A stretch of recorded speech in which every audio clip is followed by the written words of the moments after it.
कि प्रधानमंत्री नरेंद्र मोदी का साउथ अफ्रीका दौरा। पीएम मोदी 21 से 23 नवंबर को साउथ अफ्रीका जाएंगे। प्रधानमंत्री Narendra Modi G20 leaders summit में हिस्सा लेंगे। 21 से 23 नवंबर को साउथ अफ्रीका के दौरे पर हैं प्रधानमंत्री Narendra Modi. G20 leaders summit में हिस्सा लेंगे।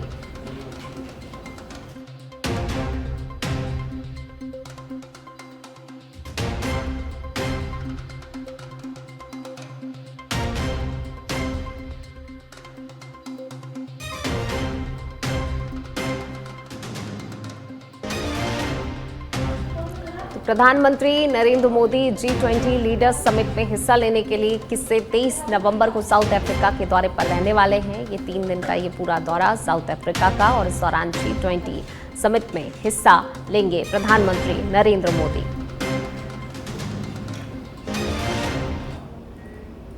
चलिए बढ़ेंगे आगे बात अगली खबर की। जयपुर से खबर आपको बता रहे हैं, नगर निगम आयुक्त का देर रात औचक निरीक्षण। तो औचक निरीक्षण किया है, शहर की सफाई व्यवस्था को लेकर जायजा लिया गया है। जयपुर से बड़ी खबर आपको बता रहे हैं, नगर निगम आयुक्त ने औचक निरीक्षण करते हुए जो शहर की सफाई व्यवस्था है उसका जायजा लिया। अचानक से देर रात को ये निरीक्षण किया गया। प्रवासी राजस्थानी दिवस और खेलो इंडिया को लेकर अलर्ट मोड पर हैं अधिकारी, नगर निगम आयुक्त, और इसी के चलते जो है अधिकारियों के संग आयुक्त जो है देर रात फील्ड पर पहुंचे, निरीक्षण किया, जायजा लिया। सफाई निरीक्षण के दौरान आवश्यक दिशा निर्देश भी देते हुए नजर आए हैं। निगम आयुक्त रात 3:30 बजे तक शहर के दौरे पर रहे हैं आयुक्त।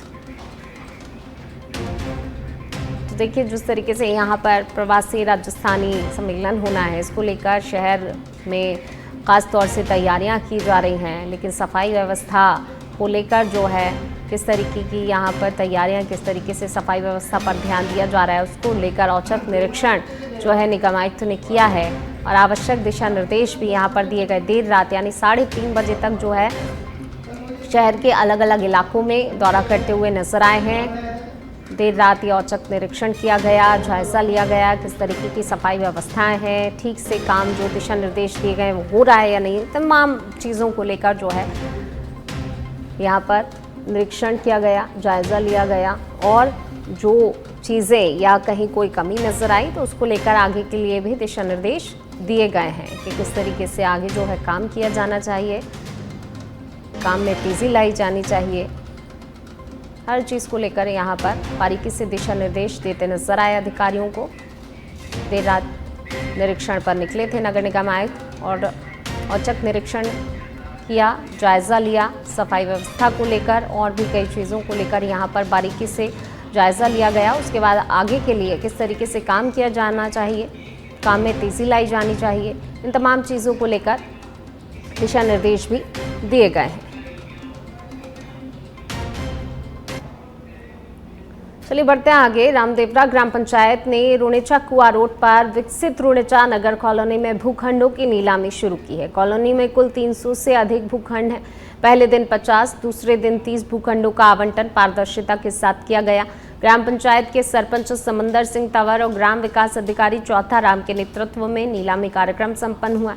उच्च बोली लगाने वाले को मौके पर 25% राशि जमा करना अनिवार्य है। शेष राशि बाद में जमा करवाई जा सकती है। इससे पहले ग्राम पंचायत ने क्षेत्र के 34 भूतपूर्व सैनिकों को निःशुल्क भूखंड आवंटित किए थे।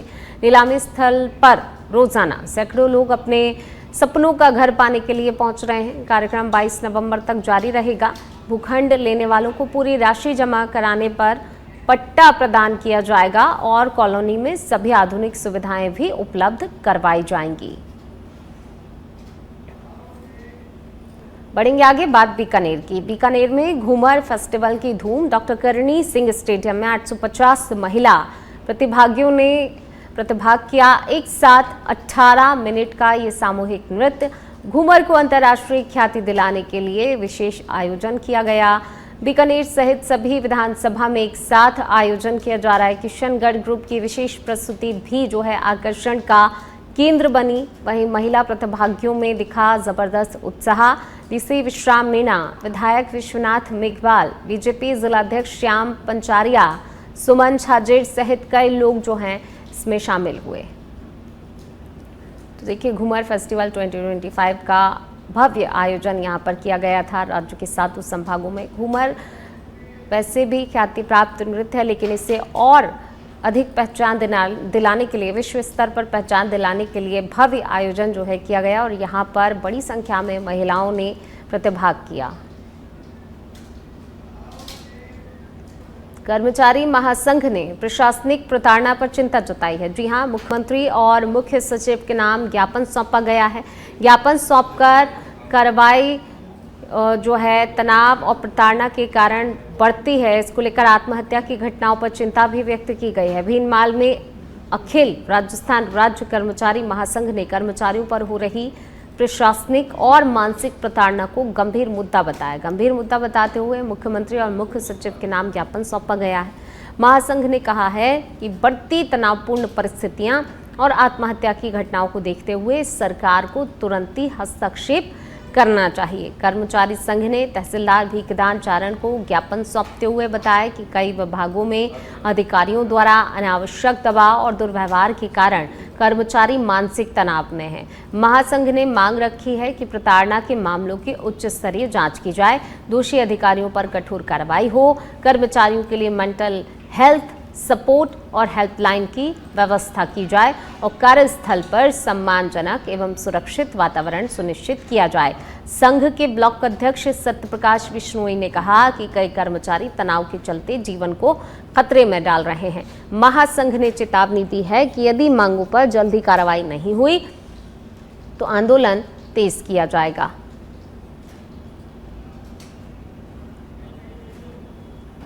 भारत निर्वाचन आयोग और राज्य निर्वाचन आयोग के द्वारा पूरे देश के अंदर मतदाता पुनरीक्षण कार्यक्रम चल रहा है, जिसका हम सभी कर्मचारी पूरे देश के लोग स्वागत करते हैं। लेकिन इन कार्यक्रमों के अंदर राज्य कर्मचारियों के द्वारा कुछ ऐसी गतिविधियां की जा रही है जिसके द्वारा आम कर्मचारी अपने आप को दबाव में महसूस कर रहा है। पिछले दिनों आप सभी लोगों ने देखा होगा कि राजस्थान के अंदर अलग अलग एक शिक्षक साथी ने, एक ग्राम सेवक साथी ने और आज ही एक हमारे शिक्षक के द्वारा आत्महत्या की गई। एक आज शिक्षक ने हार्ट अटैक के द्वारा एक तहसीलदार के द्वारा फोन करने के जस्ट 10 मिनट के बाद में भी उसकी मृत्यु हो गई। इन सभी बातों को लेकर पूरे राजस्थान का आम कर्मचारी व्यथित है, भारी दबाव में है। तो हम राजस्थान सरकार के मुख्य सचिव से ये मांग करते हैं। बूंदी के किसानों के लिए बुधवार का दिन खुशियों भरा रहा। प्रधानमंत्री नरेंद्र मोदी ने कोयंबटूर से पीएम किसान सम्मान निधि की 21वीं किश्त जारी की, जिससे रबी की बुवाई के दौरान किसानों को खाद बीज सहित कृषि खर्च में राहत मिली। जिला स्तरीय कार्यक्रम कलेक्ट्रेट सभागार में आयोजित हुआ, जो कि वर्चुअली राज्य स्तरीय समारोह से जुड़ा रहा। किसानों ने बड़ी स्क्रीन पर प्रधानमंत्री का संबोधन सुना। कार्यक्रम में जिलाध्यक्ष रामेश्वर मीणा और बूंदी सेंट्रल कोऑपरेटिव बैंक के एमडी मुकेश मोहन गर्ग भी उपस्थित रहे। अतिथियों ने कहा, ये योजना छोटे और सीमांत किसानों के लिए सच्चा वरदान साबित हो रही है।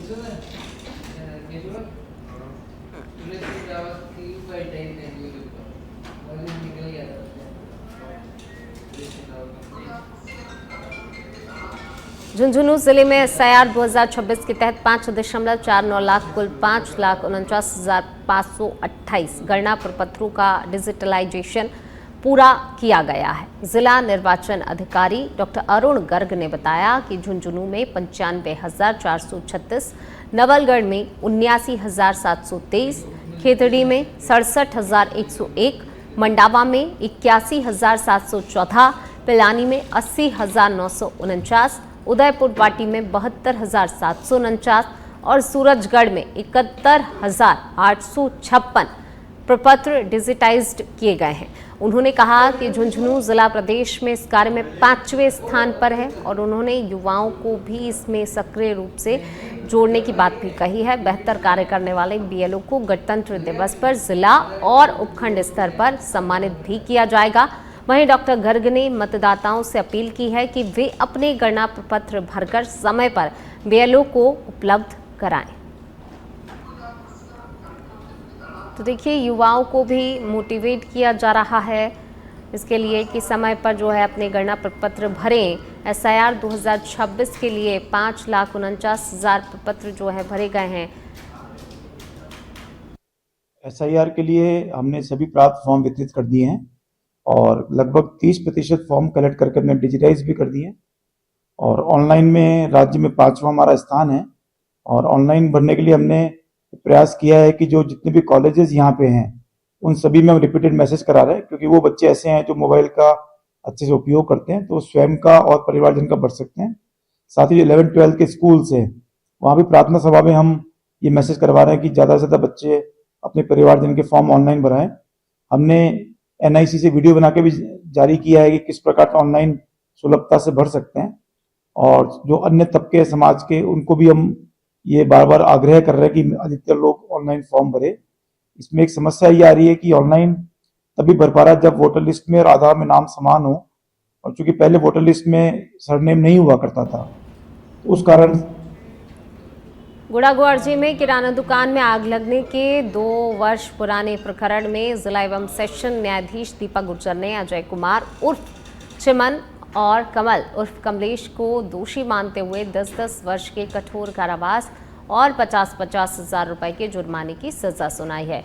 मामला 11 मई 2022 की उस रिपोर्ट से जुड़ा हुआ है जिसमें पीड़ित बाबू कादरी ने आरोप लगाया था कि उधार सामान को लेकर विवाद के बाद दोनों ही आरोपियों ने उनके बेटे शाकिर सहित अन्य पर मारपीट की और 13 मई की रात दुकान में आग लगा दी, जिससे कि पूरा सामान जलकर राख हो गया।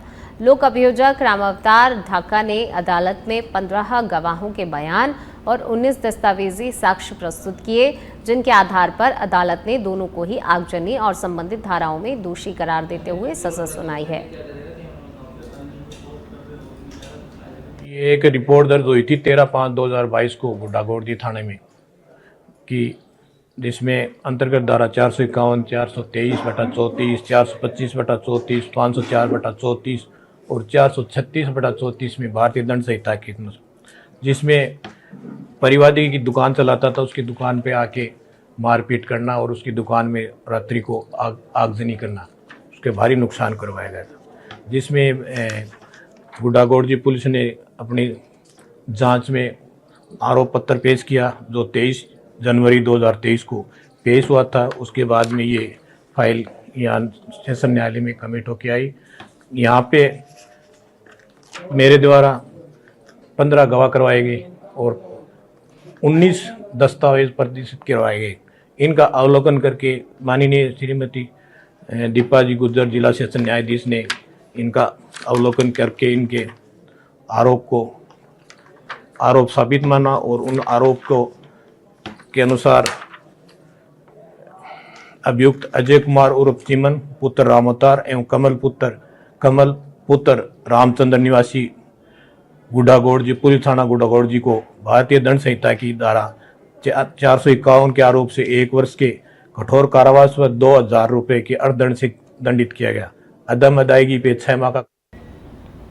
चाकसू के राजकीय उच्च प्राथमिक विद्यालय नंबर 1 में शिक्षा व्यवस्था की गंभीर लापरवाही सामने आई है, जहां नन्हे छात्र छात्राओं को पढ़ाई की वजह स्कूल स्टाफ की मौजूदगी में बर्तन साफ करते हुए पाया गया। कैमरे में कैद इन दृश्यों ने विद्यालय प्रशासन की कार्यप्रणाली पर सवाल खड़े कर दिए हैं।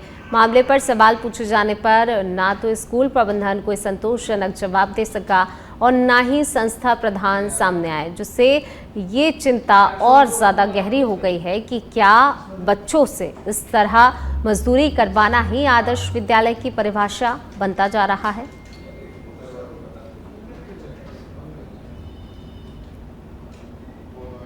तो देखिए, किताबों की जगह बच्चों से जो है उनके हाथ में बर्तन थमा दिए गए हैं साफ करने के लिए, और कई गंभीर सवाल यहाँ पर खड़े हो रहे हैं कि बच्चों के भविष्य के साथ ये क्या किया जा रहा है। पढ़ाई की जगह बच्चों से जो है बर्तन साफ कराए जा रहे हैं। जो बच्चे स्कूल जाते हैं पढ़ने के लिए, उनसे यहाँ पर काम करवाया जा रहा है। विद्यालय में नन्हे नन्हे बच्चों से जो है काम करवाया जा रहा है। बच्चों के हाथों में देखिए आप किताबों की जगह ये बर्तन नज़र आ रहे हैं, जो कि इन्हें साफ करने पड़ रहे हैं। शिक्षा को लेकर बड़े बड़े दावे किए जाते हैं। तमाम जो विभाग हैं, सरकारें हैं, जनप्रतिनिधि हैं, बड़े बड़े दावे करती है, लेकिन जब ये तस्वीरें सामने आती है तो उन दावों की पोल खुलती हुई भी नजर आती है। और ज़्यादा बातचीत के लिए हमारे सहयोगी मुकेश हमारे साथ जुड़ गए हैं। मुकेश, देखिए शिक्षा विभाग की व्यवस्थाओं को लेकर कई गंभीर सवाल खड़े हो रहे हैं इन तस्वीरों को देखकर। देखिए, जहां एक तरफ बड़े बड़े दावे किए जाते हैं, बच्चों को पढ़ाई के लिए आगे बढ़ाने की बातें कही जाती हैं, लेकिन जब बच्चों की ऐसी तस्वीरें सामने आती हैं कि बच्चों के हाथों में किताबों की जगह बर्तन है जो कि उन्हें साफ करने पड़ रहे हैं, तो कहीं ना कहीं पोल खुलती हुई दावों की साफ तौर पर नजर आ रही है। जी, निश्चित तौर पे ये कहा जा सकता है कि जैसे शिक्षा के मंदिर में जिस तरह से ये बर्तन धुलाई की जो तस्वीरें सामने आई है, इसके बाद तो ये गंभीर सवाल बनता है कि जहाँ एक विद्यालय में जो शिक्षा का मंदिर है वहाँ बच्चे पढ़ाई करने जाते हैं, लेकिन उनसे बर्तन धुलाने की जो घटनाएं, जो शर्मनाक जो वीडियो ये सामने आया है, ये वाकई चौंकाने वाला है। इस पर प्रशासन को भी ध्यान देने की आवश्यकता है। सरकारें भी दावा करती है कि शिक्षा के क्षेत्र में बहुत सारे काम आगे अग्रणी किए जा रहे हैं, बच्चों के भविष्य को लेकर बहुत सारी चीजें करने की बातें और दावे किए जाते हैं, लेकिन इस तरह की जो तस्वीरें ये आ रही है जहाँ विद्यालय में इस तरह से बच्चे बर्तन धोते नजर आ रहे हैं, इसके बाद जो स्थितियां हैं उस पर शायद अब मेरे को लगता है कि यहाँ स्थानीय जो प्रशासन उनके पास कोई जवाब है या नहीं। बिल्कुल, कोई जवाब, जाहिर सी बात है कि क्या ही जवाब होगा। ये तस्वीरें जो हैं बहुत कुछ कह रही हैं अपने आप में। मुकेश, कब से ये सिलसिला चल रहा है, कुछ जानकारी मिल पाई है इस बारे में कि देखिए इन बच्चों के भविष्य के साथ कब से ऐसा खिलवाड़ किया जा रहा है और इसकी भनक तक नहीं है किसी को, या फिर उच्च अधिकारी भी जो है आंखों पर पर्दा डाले हुए हैं? जी, ये तो अभी कहना ठीक नहीं होगा कि कब से ये चल रहा है, लेकिन जिस तरह की तस्वीरें ये जो सामने आई इसके से ऐसा लगता है कि अमूमन ये हालात शायद रोज के बनते होंगे। जिस तरह से बच्चे, जब हमने जो यहाँ के जो विद्यालय प्रबंध जो जिम्मेदार अधिकारी उनसे हमने बात करने की कोशिश की, तो उन्होंने मामले में कोई जवाब देने से मतलब वो बचते नजर आए हैं। जी बिल्कुल, क्या ही जवाब देंगे, क्योंकि स्थितियां जो हैं साफ तौर पर जब नजर आती हैं तो जाहिर सी बात है कि मुंह छिपाते अधिकारी नजर ही आएंगे। शुक्रिया फिलहाल आपका इस तमाम जानकारी को साझा करने के लिए।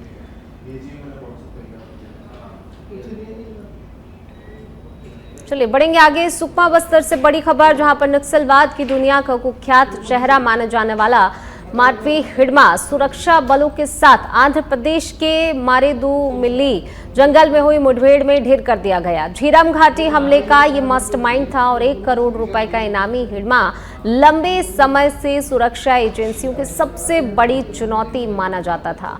ताड़मेटला में 76 जवानों की शहादत से लेकर कई बड़े हमलों में उसका नाम जुड़ता रहा है, लेकिन अब इस खूंखार नक्सली का अंत हो चुका है। आज उसके पैतृक गांव पूर्ववर्ती में अंतिम संस्कार होने जा रहा है और ये घटना नक्सल नेटवर्क के लिए एक बड़ी चोट मानी जा रही है।